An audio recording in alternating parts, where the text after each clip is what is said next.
it's frustrating when you get, to your point, a younger attorney or a newer attorney who you can just tell that their pressure is coming from above, per billable hours, billable Bills. hours, billable Yeah. hours, billable hours. And so you can just see it. It's like running through it. It's like, no, I want to know what the chance of success is. And then I'd like to see your plan as how we're going to get to that success instead of, we got to do these 9 steps first in every single case. I just don't, maybe that was a thing of the past. I don't really see that as a productive way to handle litigation moving forward. Welcome to The Defense Never Rests with Morgan Akins, your monthly dose of uncommon sense about all things legal and some that are not. Hi, everyone. Welcome to this episode of The Defense Never Rests. I am super excited for today's episode. We are joined by Todd McGrath, and Todd is a VP of claims, has years and years of experience. And, he's here, he's going to come on and just talk about like what he's experienced during his career in claims, how it's changed, where he sees it going, and just what he thinks is important as to, what he looks to when he hires people, what he looks to, an outside counsel, all good things, and all things I think everyone wants to hear. So with that, let's bring him in. Good morning, Todd. Welcome to the Defense of Arrest. How are you? Great. How are you this morning, Megan? I'm great. I'm so happy to have you. I don't where are you located right now? Where are you sitting? So I'm in beautiful Jacksonville, Florida. And as I recall, you're in the Northeast, correct? Yeah, but it's going to be like 70 today. So I feel like I'm in Florida. I've got a short sleeve shirt on and casual shorts. You've got a sweater on. So it's just, I guess, a little reflective of the time of year and where we're from. Yeah. And I keep my house at a nice cool 65. Oh, wow. So it's always sweatshirt season here, even in August. Right. Well, I'm so happy to have you on. You and I talked a few weeks ago, and had just a lengthy, great long conversation on the phone. And you've had such a long career in claims and have such a wide, vast, long experience that I thought it'd be great to have you come on and share your experiences. But before we hop in, I ask all my guests this because I think it's a different answer for everybody. But how did you get into claims? Was it something, that was insurance in your family, or were you like a lot of people that kind of just fell into it? So I fell into it actually when I graduated I worked my way through college as a waiter and some other jobs. And when I graduated from college, I was talking to my dad and say, what am I going to do with the rest of my life? And he said, how about a claim adjuster? I said, I have no clue what that is. So I started doing a little research and found a couple openings and applied and interviewed and was selected. Probably within 6 months of getting out of college. And I started with one of the larger insurance companies as a claim adjuster in Southern California. And what I really found pleasant about it, although it was an office job, you did have a lot of freedom because I was a field adjuster. And so you're going on inspections, you're meeting different people. Every claim's a little bit different. I had a very unique area, including Malibu, California, which is a beautiful beachside city, and Santa Monica and the San Fernando Valley. And so kind of every day was a little bit different. And then it just took off from there. And the company that I was with had a promote from within policy. And I graduated to the leadership and then medium leadership. And then when I left the company about 5 years ago, I was a senior leader for the past 10 years or so. And so it was it was a really, really good career. And I think claims is a noble profession that is intended to do good and help people, and oftentimes a great area of need. Usually as a claim adjuster, you're going out after something bad happened. It's a water loss or a weather loss or an earthquake or a storm or a freeze, and so you're there to help people. I just found that very, very pleasant to do. Now, during your time as a field adjuster, I'm sure you saw your fair share of interesting claims. Are there any that even stick out to you to this day of ones like, oh man, I remember that claim in Malibu? Yeah, I do. And probably not as much on the day-to-day claims, but I was a claim adjuster for about 7 years before I started my leadership career. And during that 7 years, I probably went on about a dozen catastrophes. And a catastrophe was defined by more than 1,000 claims in a short period of time. It's like I worked on the Northridge earthquake. I worked the Loma Prieta earthquake. I worked some brush fires. And I remember a claim in Spokane, Washington, where a gentleman, it was kind of a sad story, but a gentleman was trying to get home because his house was in the path, and he just couldn't make it, and finally got stopped by the authorities. And then the next day he went up there and just everything was destroyed. He did have a basement, and it's just a cavern in the ground. And I was there the day after and met with him, and just kind of walked through the steps over the next month. And there's several of those. I remember the Loma Prieta earthquake. I was stationed in downtown San Francisco, fantastic duty, and I was right on Fisherman's Wharf. But my goodness, the devastation that earthquake did. And the challenge there is that in California, earth movement or earthquake isn't covered under your standard homeowner policy. You have to have an earthquake policy, and so many people just didn't. And you were just out there with them saying, there's nothing I can do for you. I just felt terrible. But others, you go on like a hurricane or a hailstorm, and you're there. It's all covered damages, and you're telling, hey, we'll get through this. I'll work with your contractor. I'll pay you an amount of money. You can get it all done. And that's probably the more pleasant part of the job, where you can really help people out. Yeah, I mean, you really see both sides. Like you see such devastation, you want to be able to help, and then you have to somehow deliver, not such great news to people who you really you want. You're there to help if you can, but you can't create coverage that they don't have. Correct. But I mean, it takes a certain level of empathy too. It to does. have to be out there with people who've lost everything. It's just, I think it's eye-opening, and it probably really helps ground you, and appreciate what you have. Right.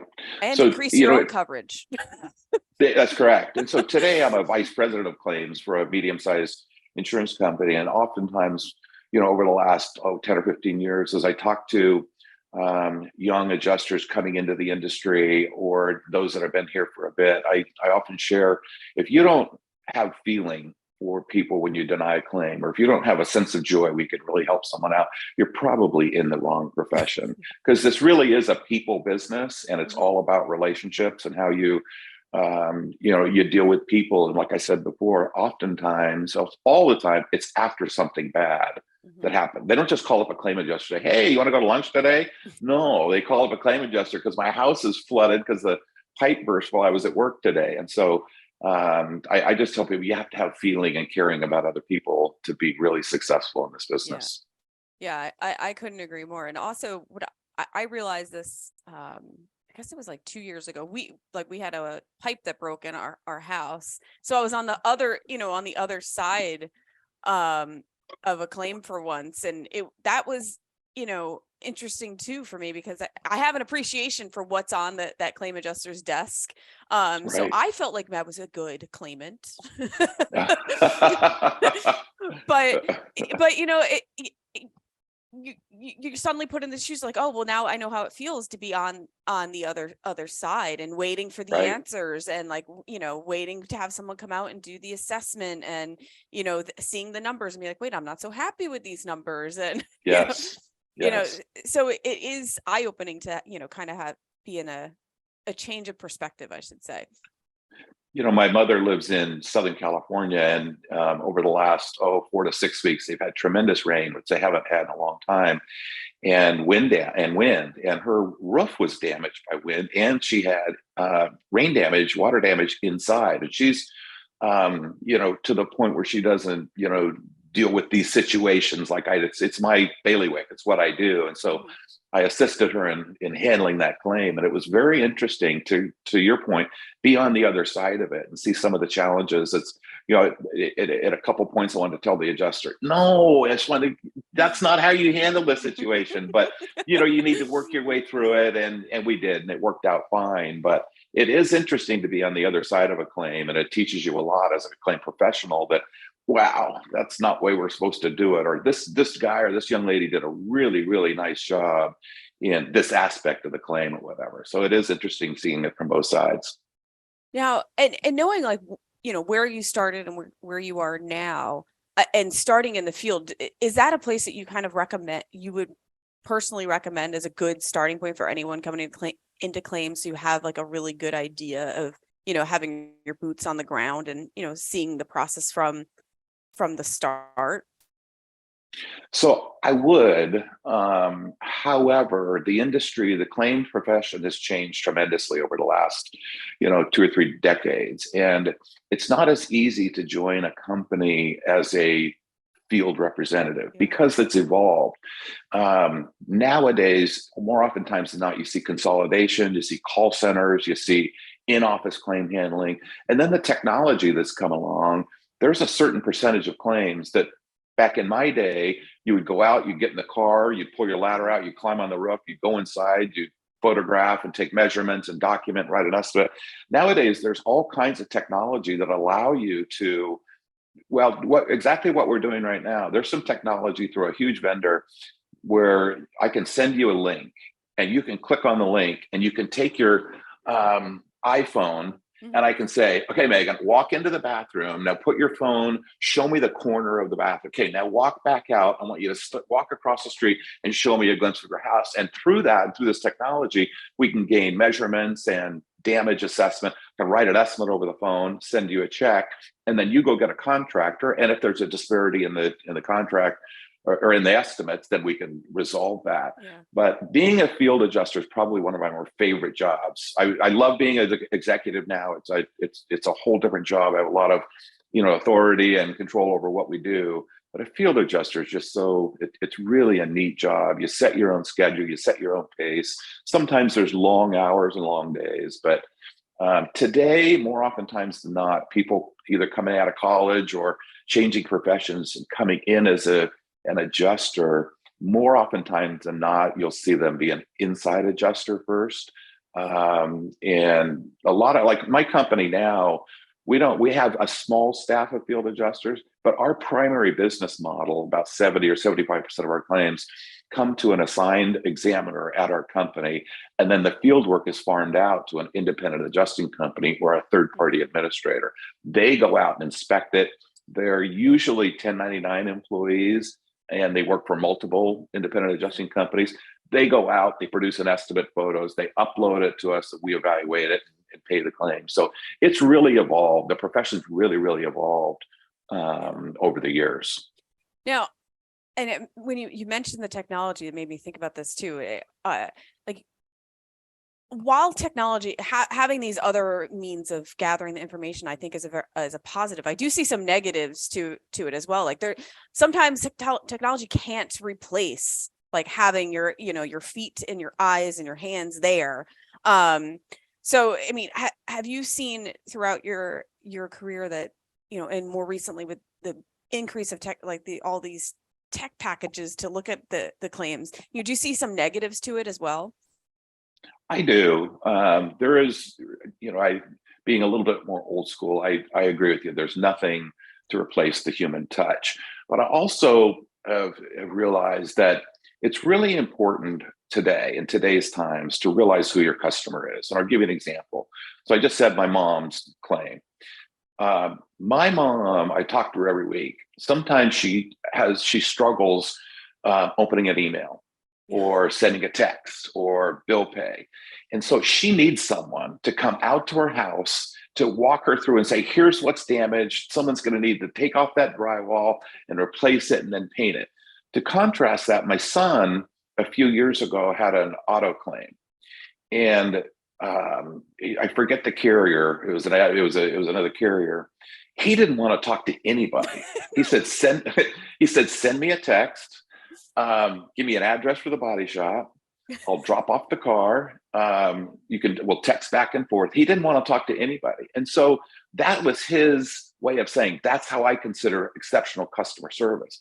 If you tried that with my mom, she would be very frustrated and through the point where you say, I don't like this process. So I think it's really, really important nowadays to gauge who your customer is and really meet them where they want to be met, whether it's electronic, whether it's over the phone, whether it's in person, whether it's email, whether it's text, whether it's Zoom, whether it's whatever, because in today's time with the insurtech is what they call it, the technology, we can meet almost anyone's needs. If you're a traveling person and you want us to go meet with your realtor to get into the house and look at it, we can do that. If we want to do it over Zoom, we can do that. If we want to come out and meet you and spend 2 hours at your dining room table and walk you through it, we can do that. I just think it's important to really gauge who your customer is, because you want, at the end of the day, you want them to be satisfied. Right. And for them to be satisfied, you don't want to jam something down their throat that this is the way it's going to be, whether you like it or not. It's like, how do you want this process to go?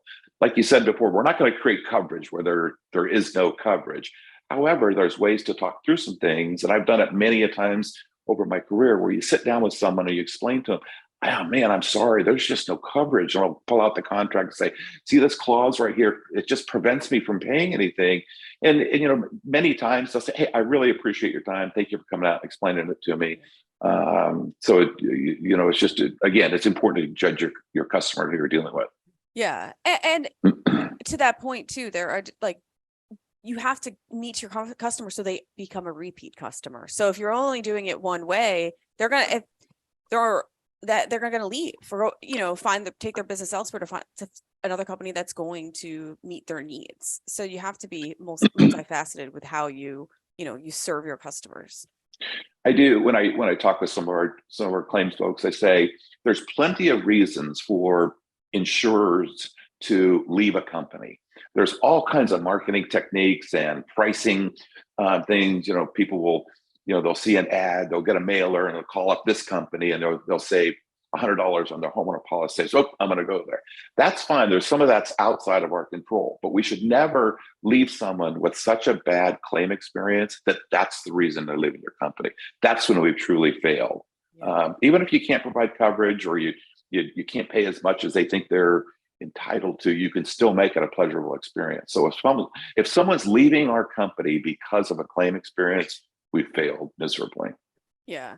And it's good that you bring up the aspect about cover, like whether or not you can provide coverage, because I feel like that is probably a sticking point with a lot of customers, because you can't provide coverage that isn't there. But I'm sure, as we just discussed earlier, delivering that news is never easy. And sometimes I imagine a lot of customers are like, well, what do you mean I don't have? Right. And they try to pass the buck back to the company, being like, well, and they get angry, and that, right. And it's a hard balance, because you're like, you can't just be like, oh, well, okay. Like, that's not how this business works. Right. Well, claims, for those who have a real black and white mentality, claims is probably not the best place for you, because there are a lot of gray areas. There's things that are just crystal clear. So you have a claim on March 1st and you go get a policy on March 5th. Well, you didn't have a policy when the claim happened. There's no coverage for that. But you go out and there's a difference between, is that wind damage or is it wear and tear? And I like to say, kind of like in baseball, the tie should go to the runner. So, and there's a legal theory that I'm sure you're well aware of, is he who drafts the contract is adverse. Any coverage question goes to the benefit of the insured, not the insurer. And if you're trying to defend something that's ambiguous in your policy, or that isn't clear to the reasonable person, or a juror, if you will, then it's going to go against you. And the quicker you learn that, the better you understand that early on, that if you see an ambiguous situation, start leaning in the favor of the insured to try to find ways to pay that claim. Yeah. And another thing I just thought of too, when we were talking about technology and the increase of insurtech, how, and now that you're at, the management level, the executive level, are you seeing a big impact on workforce with that? Because obviously with more technology, you need less people. So you don't need to have as many people working for your company. So it's beneficial from a dollars and cents perspective, but from a man force perspective, you obviously can decrease your man force. So how have you seen that shift, where you are now or throughout your career? Or woman force, but no, that is it. That's long been a struggle, and it's a balance. So, from the claims perspective, we don't generate income for an insurance company. We're not marketing. We're not bringing in customers. We're not raising premiums or accepting premiums. we're just applying a contract. And part of the job of a claims professional like myself is balancing indemnity versus expenses. And there's one school of thought that says when you cut one, the other one's going to raise. So it's got to be a balance. But one of the things that you have to do to be competitive as an insurance company, excuse me, from a claims perspective, is you have to manage your expenses. And so I like to say, we're not going to get this technology and then tomorrow I'm going to lay 10 people off. What I like to say is this technology can help us get to this point where maybe through attrition, we don't need to replace the next 10 people. So it can impact staffing, but I really see that as a good thing because you're managing your expenses. Yeah. So I got a little off topic, but this kind of goes this kind of goes hand in hand with workforce, and so you're kind of at the top of the totem pole here, but so you've had years of team management, right, and looking at what works and what doesn't work. So when you're looking at, I'll start at the more and lower level, not lower level, but not management level, but what sort of traits are you looking for in an individual in the claims position that you see as like, okay, these are the traits I looked at. This is someone that I really think will be a valuable member, really rise up the ranks and, pave a good path for themselves into the management role in the future. Right. So what I look for in entry-level employees, I don't interview as many entry-level employees as I have in past years. Today, most of my time is spent with promoting and bringing people into higher levels of leadership and creating, or different parts of the organization that make sense. However, when we look at entry-level people, the things that I focus on or have my people focus on is people that understand customer service, people that understand you're not making widgets here. We're not going to judge you on whether you can manufacture 10 pairs of shoes a day or whether you can make this. No, your whole role is customer service. And people, you can tell over a short period of time if someone appreciates that or understands that this is all about relationship building. And if you're not smiling, you're not nice, you don't have empathy, you can't give me concrete examples of times when you've helped others or you've serviced others, or if you have experience in the customer service arena. I don't care whether it's making sandwiches at Subway or working as a nurse or doing, show me examples of where you've provided exceptional customer service. So you've gone out of your way to help someone else. And then, when it comes down, if we have a pool of candidates, it comes down to, if we can only hire 2 and I have 6 really good candidates, it comes down to, I look at myself and I say, I'm going to be looking across the desk at this person once a week or every other day for the next 10 years. Is that a good sit? Like, I look at you look like a very pleasant person. I could sit across the desk from you and talk to you. Some people just look surly and nasty. It's like, I don't want to put myself through that. So customer service, just good general people that understand that the claims, to be a successful claims professional, you have to understand that you're in the people business and helping people business. So what about at the management level though? What do you think makes a good manager to help a department grow and function and, kind of be a well-oiled machine? Right. So some of the similar characteristics, however, when it gets to leadership, I look for things. There's a couple of things that just have to be a given. You have to be technically sound. You have to understand what the contract says, what the homeowner policy says, what the renter's policy says. You have to understand what that contract is, both Section 1 and Section 2, the liability, the medical payments, the property damage. So you have to understand that. Otherwise, how can I trust you to teach others how to do that? The second thing is I like to see examples of organizational skills. There's nothing more frustrating for a group of adjusters to come into a meeting or come into the boss's office and it's all helter-skelter. You can't find anything and do anything. Or they'll ask someone to do something that, okay, I need this report on my desk by Friday. And then you never follow up. And 2 weeks go by and they haven't asked you again. Then it starts to give you the impression that, was that just busy work they were asking me to do? Or was that really?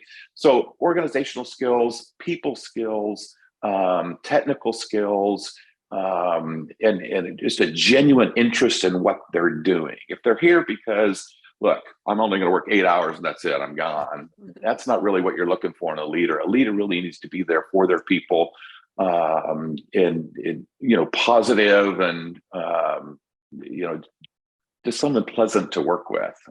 But some of the things that are given, like I said, technical skills, but being able to build relationships and develop relationships, and take pride in the fact that the people that report to you, there's only one person that's going to develop them and make them better. It's difficult for me to reach down into the ranks per se and say, I'm going to pick Susie and I'm going to help her develop.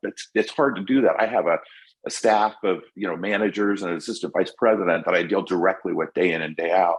But a first line manager, they have to understand that you need to take and invest time in your people and help develop your people to whatever they want to be. Some people want to move into leadership. Some people just want to say, hey, I want to be the best adjuster I can be because it's a great profession and that. And so one who really takes interest in the folks who report to them. Yeah, that's definitely something we've come across a lot in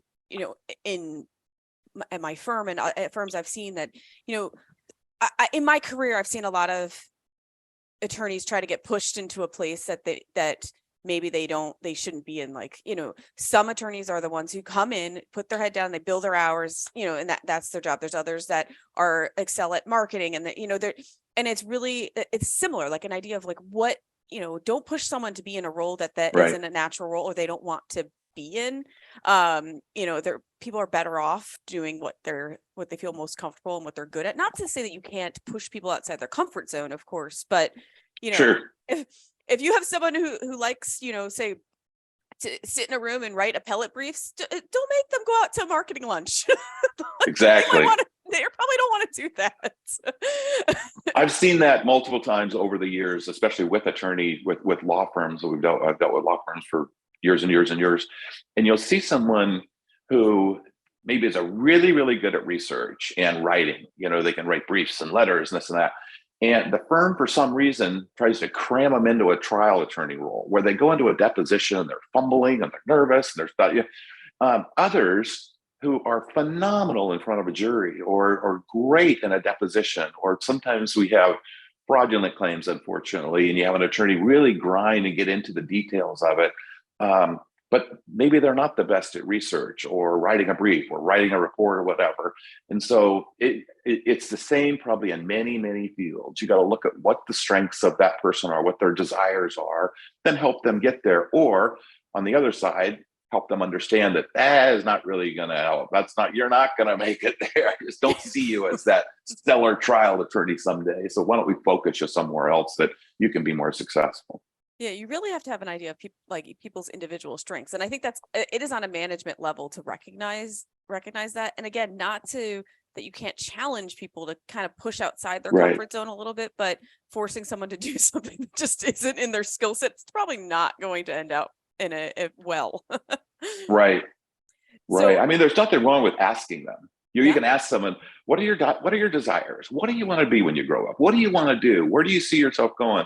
And sometimes people will say, I don't want to be a manager. I can't stand manager. I don't want to. Well, have you ever tried it? No. Well, let me give you a shot at it for a month. Let's see if there is something there in your field. Let's see you try a small case, or let's say you sit second chair to see if the trial world is where you want to be. But have people I think that's where you get real true engagement and buy-in from employees, when they can see that you have a genuine interest in them. And to your point, challenge them that, okay, you've tried it now. You confirmed it really isn't your bailiwick or your strong suit. So let's find somewhere else that we can carve out for you. So, and while we're on the topic of attorneys, I will segue right into this. In your role, you deal with outside counsel all the time, and this is something I talk to a lot of people on this podcast about. People in similar roles as yours. Is what are some things that you are looking for in your outside counsel, like things that you're like, man, this is something that when I find it, I know I found like a hidden gem, or I found my rock star. And conversely, what are some things that you were like, almost sometimes relationship killers, like I don't want to work with that person anymore? So again, similar to the question about what I look for entry-level people is there are things that have to be a given with outside counsel.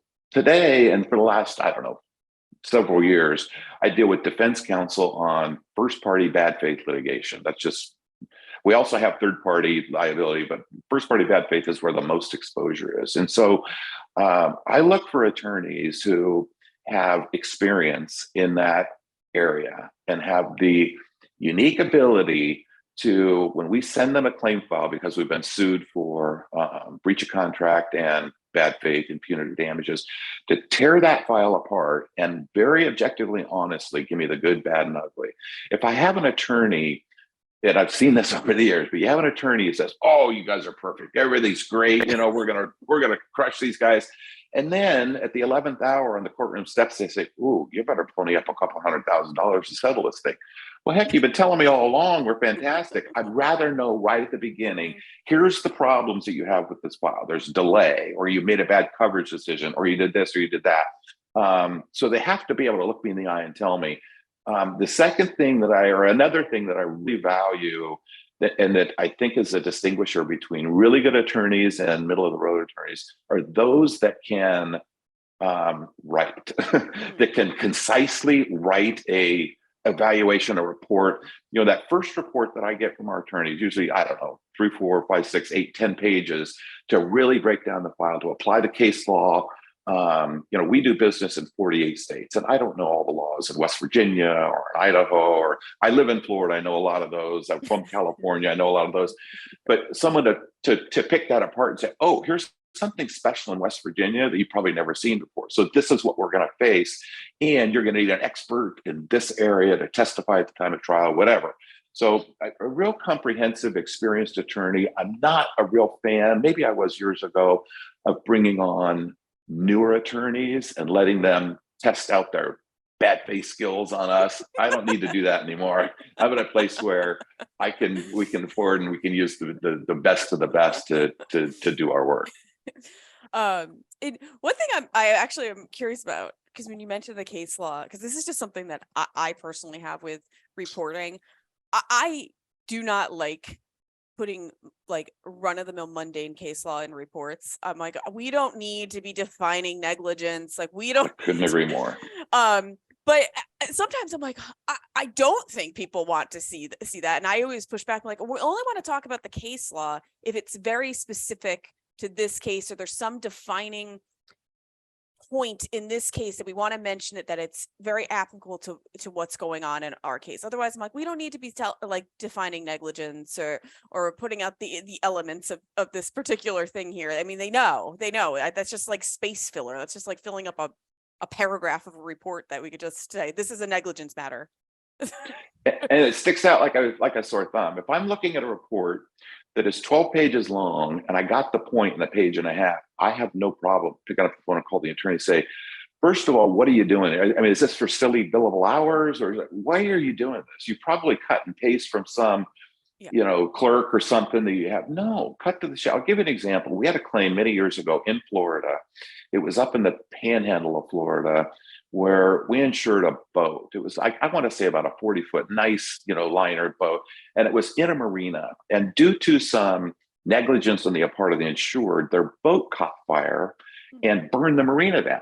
Oh, and so I think we had maybe a $300,000 liability policy, no umbrella. And there was, I think, $3 or $4 million damage to the marina. I sent it to our attorney, someone I've known for years, and just probably one of the best I've ever worked with.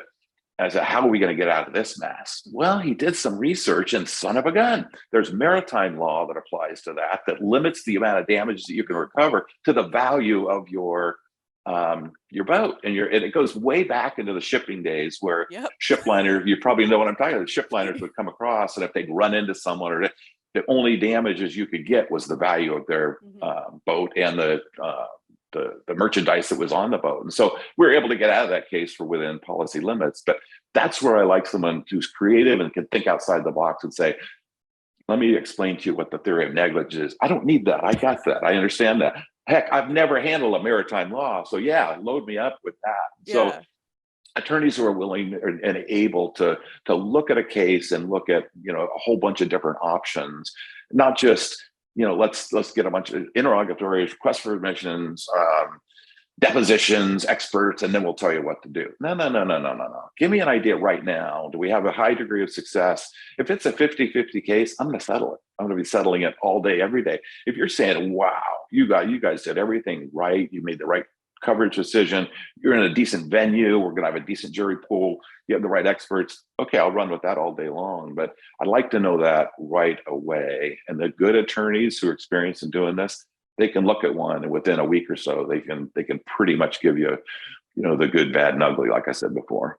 Yeah, and I feel like some of that comes from a place of insecurity. Like there's some attorneys that are like, oh, well, I just need to do all these things because that's what you do. And I don't know if insecurity is the right word, but that's how I feel. It's like they don't know what else to do. So they're like, oh, I'm just going to follow the rule book. And this is what the rule book says, and this is what I've always taught. So I'm going to do what the rule book does, and I'm just going to run down the list. And I know lots of attorneys who function like that. And for some, I think for some maybe it works fine. But I do think it's insecurity and maybe a little bit of inexperience or never getting pushed outside. Exactly. Look, I used to be like that. Like when I was a younger attorney, I'm like, well, I didn't know what else to do. So I'm like, well, I know I need to take steps. I know I need to serve step 1, step 2, step 3, step 4, regardless of what the situation is, you put the same process in place for every single one. And I see that as kind of a waste of time, maybe even a waste of expenses. I'll give you another example. So from a claims perspective, where that comes in, I don't know if you've heard of SIU, Special Investigative Unit. It's units that investigate claims where there's what's called NICB indicators of fraud. And so it might be maybe they've had multiple claims in a short period of time, or a claim within a week of taking out the policy, or the loss was intentionally, there's indication for the fire department, there's accelerants or someone burned the house down. So in SIU, sometimes people get into that same mindset. Okay, the first thing I'm going to do is take a statement. The second thing I'm going to do is send out a reservation right. Third thing I'm going to do is proof of loss. Fourth thing I'm going to do is get an EUO. Fifth thing, and they go through this series, and sometimes within the first couple of weeks, you've got sufficient evidence. You've got a document that's fraudulent or whatever.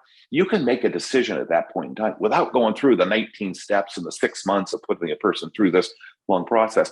Same thing with counsel. I get it. You probably do need interrogatories. You probably do need requests for, am I saying that right? Request for admission?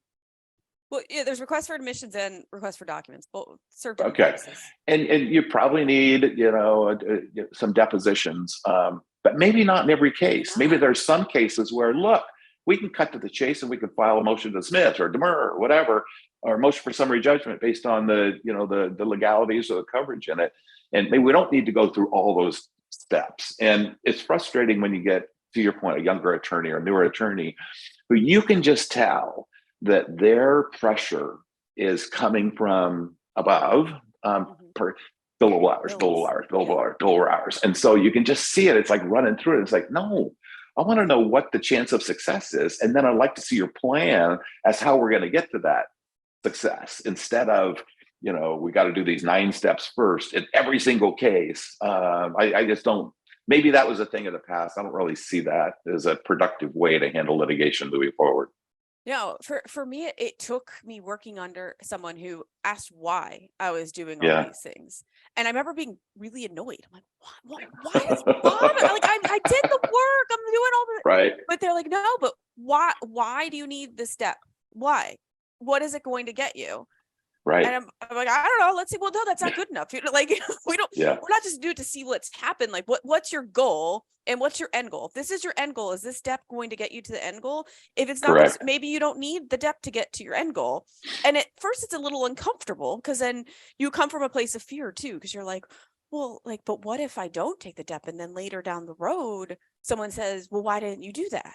Well, but if you come up with the plan ahead of time, be like, this is our goal. And this is how I see us, how I think we can reach there. And we don't need to, at this point, I don't think we need to do X, Y, and Z to get where we need to be. And if you say it up front, and maybe you wouldn't agree with me, and Todd, you'd come back and say, no, I think I want you to take that step. Okay. But Yeah. but I gave my plan out there and gave you a reason why. And if you disagree with it, that's okay. But it definitely comes from a place of fear, I think, because it's like, well, Right. someone's going to tell me my idea is bad. Right. You just brought something up that triggers something in my mind that, you asked me, what do I look for in attorneys who are willing to talk to me instead of say, here's what we're going to do. I'll, send you a bill in 3 months and all the discovery that I've got done. No, how about you talk to me through the process and say, hey, I'm taking your insured's deposition on a bad faith lawsuit. Is there anything in the claim that you saw maybe that I'm not seeing that maybe would help me in the deposition? Or, I'm sending out these requests, and do you really think we need I like an attorney who includes me or my manager in the process. Back when I was a younger adjuster handling third-party liability claims in Southern California, it was more like, okay, you send the claim over, it's a slip and fall or a dog bite. And, they start all this discovery, and then you realize this is a dog bite. It's strict liability in the state of California. We don't need all of it. Just get the medical bills and let's see how much we can settle this thing for. But they don't communicate and keep you in the process. I don't really tolerate that anymore. It's some of the better attorneys that I work with. You can, just like we're doing now, you have a conversation with them. It's like, where do you think we should go on this? Todd, you've been doing this a long time. Where do you think we should go on this? And you have that conversation. Those are the ones that I see probably the most successful outcomes. And quite frankly, it's a more pleasant process for me and the attorney I'm dealing with. So. Yeah, I mean, you have to work together, and Yeah. and honestly, a lot of times on the attorney side, we're getting the file after you've had it probably for quite some time. So Right. at that point, you're actually the expert on it, and probably could save a lot of money if we just Yep. have a 45-minute phone call Right. about your experience with the claim up to this point, and just get us up to speed, and like we can Yeah. come up with a agreed upon plan at that point, rather than either the attorney or the associate spending 8 hours looking through all these materials. It could be accomplished during a shorter phone call. She'd be like, hey, look, this lady, she wants a new kitchen. We only gave her Right. X amount. Right. She really wants, that Wolf stove, and it just isn't Right. covered. Or sometimes everything should be in the file. There's an old adage, it was not in the file, it didn't happen. But sometimes, to your point, I don't know if you want to get into this arena, but public adjusters. So public adjusters, sometimes they're wonderful and they help the process. They're very valuable, help the insured. A lot of times they're not. They're problematic, and they try to, inflate the claim and do things at this. And so sometimes when it turns into a bad faith lawsuit, to have the conversation with the attorney and say, look, here's the last 9 conversations I had with this public adjuster, and here's where I think they're going with it. And here's why that their estimate is 60,000 and our estimate is 10,000. And here's some of the things that I think that we need to really look into.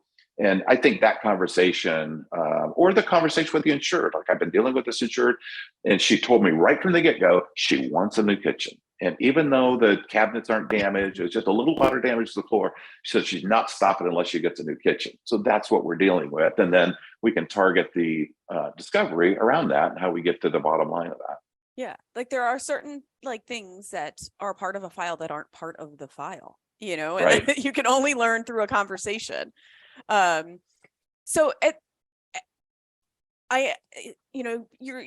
most of your, not most of your experience, but a lot of your experience has been in California and Florida. When I hear California and Florida, I'm like, oh geez, those are like two Yes. heavy states for Yes.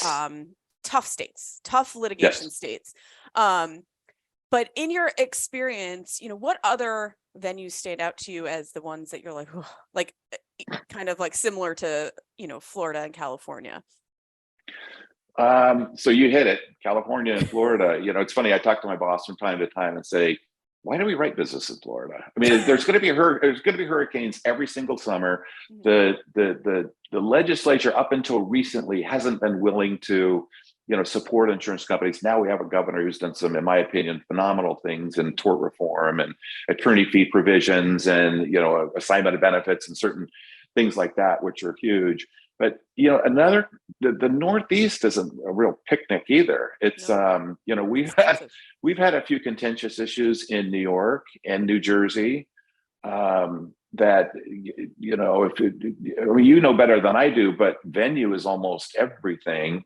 And in some places where there's no way you're going to get a jury that even remotely thinks business is in the right, and they're going to come into this process thinking all insurance companies are bad, all they're trying to do is rip people off. Well, that's an uphill road, whether you're right or wrong on the law. And so maybe in those cases, we try to look, if we're that right on the law, can we get this done without a jury, like a motion for summary judgment or dismissal or something in that regard? If not, do we value that case a little differently, knowing that we're not going to get a good shake?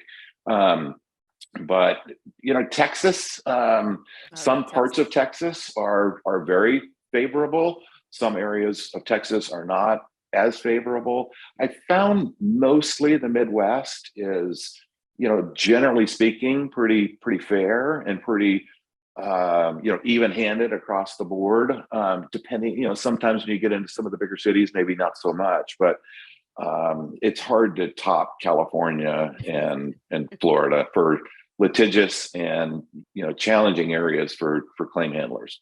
Yeah, it is definitely a theme I hear quite a bit about, and Texas makes its way in there quite a lot, as to headache states, and then Philadelphia is a headache venue, as are Philly is trust me, I know Philly is a headache venue. I mean, you lose a motion for summary judgment in Philly just by filing it. You don't even need an opposition to lose it. I don't even know what's going on half the time. It's ridiculous. And the boroughs in New York aren't a picnic either. Right. And New York is always funny too, because see, sorry, I did my own thing. I was like, oh, I should turn off my phone, and then someone was covering off camera. Someone is covering a motion for me, and they just fit in New York and just called about it. But yeah, one thing that would always happen in New York, this is pre-COVID, you'd have these status conferences, and you'd have to, go up to New York, travel 4 hours. Doesn't matter if it's 20 miles away or 100 miles away, it's still going to take you 4 hours to get to Queens. Right. And then you get there, and they have some per diem attorney show up, and they just ask for continuance, and you oppose it, and there's, oh, too bad, so they need to drive 4 hours back. Yep. And then crazy. The client is like, wait, why is the bill so high? Right. Because I had to drive to Queens twice. Yeah. Yeah. Actually, I wanted to touch on this though, because you were at, and I don't want to name names here, but you were at one company for a very long time, and then you switched. What has been the biggest eye-opening thing for you as to like management experience, going, because you when you are at some place for so long, you get so accustomed to how that place is run, and then in good and bad, then you move someplace else, and you can take some of the good things and some know some of the bad things and carry it over. So what has been your experience with that? So working for one of the largest insurance companies, and some of the things that I really like was like I said before, the promote from within policy. The ability, excuse me, their training resources, phenomenal training resources that allow new to the business to come in, and literally maybe 6 months of formalized training to really understand what the contract means, what's in the contract. And then you get an opportunity to work with some more experienced people that, hey, here's some of the tricks of the trade. You don't want to put your ladder on a gutter. You don't want to, just some little things you're not thinking. So that, from that perspective, it was phenomenal. I'm so thrilled that I started my career there, because I got that foundation. As I moved up in the ranks, and I was a consultant there for a while at their home office, and then in leadership for my last probably 20-25 years with that company, it took me to come to another company, which is I think I said earlier, it's a mid-sized company where I am the vice president of claims. At the big company, there's a lot of bureaucracy that I tease, and I am being facetious, but you form committees to determine whether you need to form another committee to determine if we're going to make a decision on how this report should be formatted. And you spend a lot of time, it's activity as opposed to results, Where I'm at today, I have an assistant vice president, 5 claim managers that report up through me. And I'll give you an example. Last week, a vendor came to us and said, "Hey, I've got the greatest and neatest, cheapest way to do X. What do you think?" At larger companies, you get a procurement group together, you do a RFA, put people together to examine and do everything. At this one, I got 2 people in a room. I said, "Get them on the phone." We got them on the phone. I said, "Explain it to me, show it to me." Yesterday, we made a decision. We're doing it. We're moving forward. So it took 4 days to do what sometimes takes 4 months to do at other companies. So that part I really like. The challenge at a company like the size that I'm at now is resources. We don't have those exhaustible resources that you can dedicate to training or dedicate to specialized claim handling. We do at a small degree, but you really got to be careful because if your expenses get out of control, it can really impact the company. So you really have to be mindful. Back in the day, you used to, when I was a first line leader at the other company, if you lose someone, you put up a posting and hire someone else. Today, it's a different discussion. When we lose someone, I put on the manager and I say, "Okay, how many do you have? How many claims are they handling a week or a month? Is everyone on the team working at maximum capacity?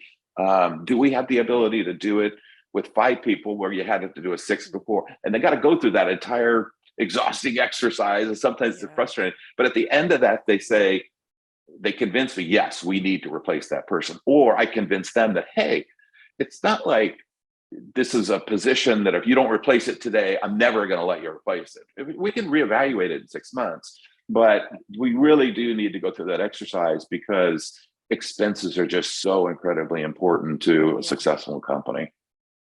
And it made me think about this too with hiring, because it's something that we're experiencing.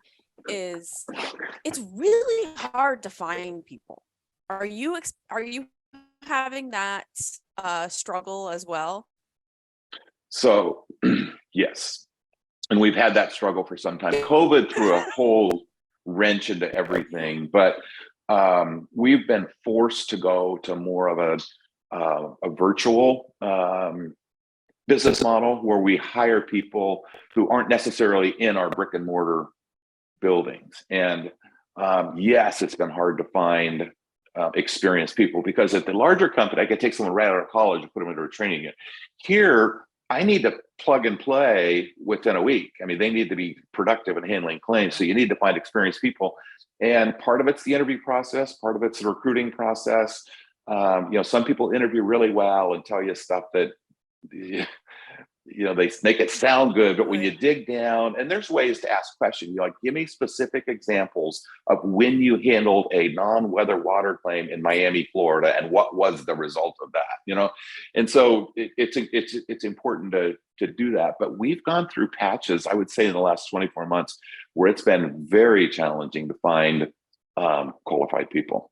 Yeah, and we're struggling with it on the attorney side and the paralegal side and the admin side, just from finding quality people and affordable people. Yes, yes. Like, I don't know, like everyone's costing more money, but it's I know. Some of the demands that we see from, for salary demands, it's just like, whoa.